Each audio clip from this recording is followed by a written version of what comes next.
Hello students, 8th standard, subject English. We have finished the poem The Little River written by Rabindranath Tagore. Now we are going to discuss English workshop given below the poem. Now try to understand the questions and give the answers. Okay. Question number first A is there. C. Name the following from the poem. Name the following from the poem. First one, two trees. You have to mention the names of the two trees given in the poem. Right? Name the following from the poem. खाली विचारलेल्या प्रश्नांची नावे लिहा. पहिला प्रश्न आहे पहा, to trees. या कवितेमध्ये उल्लेख झालेले दोन झाडांची नावं तुम्हाला या ठिकाणी लिहायची आहेत. You have to write the names of two trees which was mentioned in this poem. Second, two animals. दोन प्राण्यांची नावं की ज्यांचा उल्लेख या कवितेमध्ये झालेला आहे अशा दोन प्राण्यांची नावं या कवितेमधून लिहायची आहेत. त्यानंतर थर्ड वन, टू सीझन्स. दोन ऋतूंची नावं लिहायची. बघा, two seasons which was mentioned in the poem. ज्या दोन सीझन्सचा म्हणजे ऋतूंचा या ठिकाणी उल्लेख झालेला आहे त्या दोन ऋतूंची नावं ही तुम्हाला या ठिकाणी लिहायची आहेत. Fourth one, next question, who two non English words. बघा, या कवितेमध्ये काही इंग्लिशेतर शब्दसुद्धा आहेत. म्हणजे ते हिंदीचे असतील किंवा मराठीचे असतील, पण ते इंग्रजीचे नाहीत. म्हणजे तुम्हाला कळते वाचल्यानंतर कविता जेव्हा तुम्ही वाचाल काळजीपूर्वक त्यावेळी तुमच्या लक्षात येईल की दोन शब्द या ठिकाणी इंग्रजी व्यतिरिक्त वापरले गेलेले आहेत. मग ते हिंदीचे असतील किंवा मराठीचे असतील ते तुम्हाला लिहायचे आहेत. इंग्लिश नसणारे म्हणजे जे मूळचे इंग्रजी नाहीत असे दोन शब्द आपल्याला लिहायचे आहेत. Two non English words. Next one, two different timings of the day. बघा, दिवसाची दोन वेगवेगळी वेळ म्हणजे दिवसभरातल्या दोन वेगवेगळे टायमिंग या ठिकाणी आपल्याला लिहायचं आहे की जे कवितेमध्ये रवींद्रनाथ टागोर यांनी सांगितलेले आहेत. You have to mention the different two timings of the day which was mentioned in the poem. Right. तर हे आपण बघा, तुम्हाला 5 उपप्रश्न विचारलेले आहेत की दोन झाडांची नावं लिहायची पहिल्या प्रश्नामध्ये, दुसऱ्या प्रश्नामध्ये दोन प्राण्यांची नावं लिहायची, तिसऱ्या प्रश्नामध्ये दोन ऋतूंची नावं लिहायची आहेत सीझन्सची, चौथ्या प्रश्नामध्ये दोन इंग्लिशेतर शब्द लिहायचे आहेत, आणि पाचव्या प्रश्नामध्ये या दिवसातल्या दोन वेगवेगळ्या प्रकारची वेळ ही तुम्हाला लिहायची आहे. तर प्रश्न समजला असेल तुम्हाला. त्यानंतर पहा, दुसरा प्रश्न आहे. प्रश्न first B, pick from the poem words that describe sounds. पहा, प्रश्न नीट समजून घ्या. पिक फ्रॉम द पोएम म्हणजे कवितेमधून निवडा काय वर्ड्स असे शब्द की जे दॅट डिस्क्राईब साऊंड्स की जे आवाजाविषयी सांगतात. बघा, की आवाजाचं स्पष्टीकरण करतात म्हणजे आवाजाविषयी अधिक माहिती देतात असे शब्द आपल्याला 4 शब्द लिहायचे आहेत. बघा, प्रश्न लक्षात आला का तुमच्या. Pick from the poem words that describe sounds की साऊंड्सचा आवाजाचा स्पष्टीकरण देणारे 4 शब्द की जे कवितेमध्ये दिलेले आहेत. या 4 शब्दांचा उल्लेख या ठिकाणी झालेला आहे.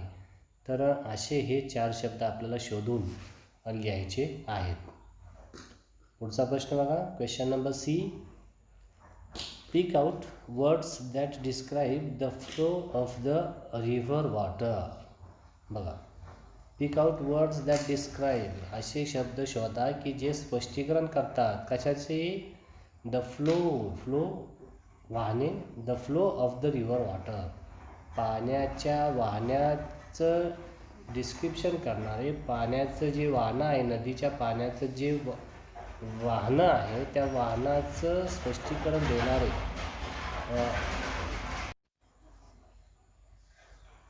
पहा, pick out words that describe the flow of the river water, नदीच्या पाण्याचं जे वाहनं आहे त्या वाहनाचं स्पष्टीकरण करणारं त्या पाणी वाहनाच्याबद्दल अधिक माहिती सांगणारे जे शब्द आहेत ते 4 शब्द आपल्याला या ठिकाणी लिहायचे आहेत. प्रश्न समजला असेल तुम्हाला.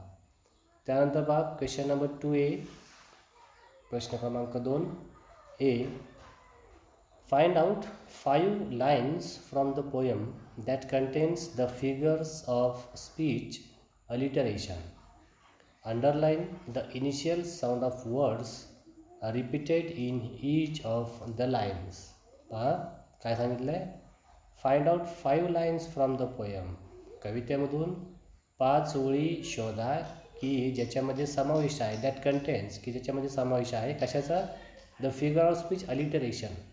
म्हणजे अलिटरेशन हे जे हा जो अलंकार आहे या अलंकार दाखवणारे 5 ओळी ह्या ठिकाणी तुम्हाला शोधायचे आहेत. Underline the initial sound of words, आणि शब्दांचे पहिले जे अक्षर आहेत त्याचा आवाजाला अंडरलाईन करा. Repeated in each of the lines, आणि जे असे शब्द की जे लाईन्समध्ये रिपीट झालेले आहेत, वारंवार आलेले आहेत, अशा शब्दांना अंडरलाईन करायचे आहे. तर हाही प्रश्न आपण या ठिकाणी पाहिला, तुम्हाला समजला असेल. Alliteration, it is a figure of speech. Next one, pick out 4 lines that contain the figure of speech onomatopoeia. See, pick out 4 lines that contain the figure of speech onomatopoeia. आता वर आपण बघितलं की अलिटरेशन या अलंकाराविषयी सांगणाऱ्या 5 ओळी आपल्याला लिहायच्या आहेत, आणि त्या ओळीमध्ये जो शब्द वारंवार लिहिला गेला, प्रत्येक ओळीमध्ये विचारला गेला, त्या शब्दाला अंडरलाईन आपण त्या ठिकाणी करायचे आहे.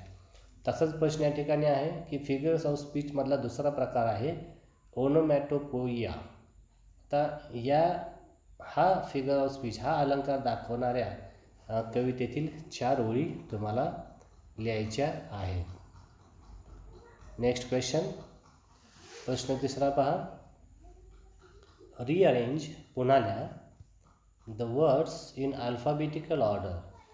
दिलेले शब्द हे तुम्हाला अल्फाबेटिकली लिहायचे आहेत, म्हणजे ABCD प्रमाणे या क्रमानं तुम्हाला हे दिलेले शब्द लिहायचे आहेत.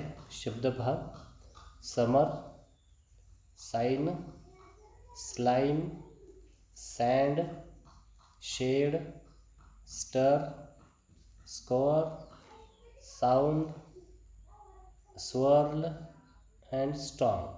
So these all words are started with yes, right? हे सर्व शब्द जे आहेत यस न सुरू होणारे आहेत. यस न जरी सुरू होणारे सगळे शब्द असले तरी आपण हे अल्फाबेटिकली कसे लावायचं हे आपण शिकलेलो आहोत. जर पहिलं अक्षर सेम असेल, पहिलं लेटर त्या शब्दातलं सेम असेल तर पहिलं लेटर आपण गृहीत धरत नाही.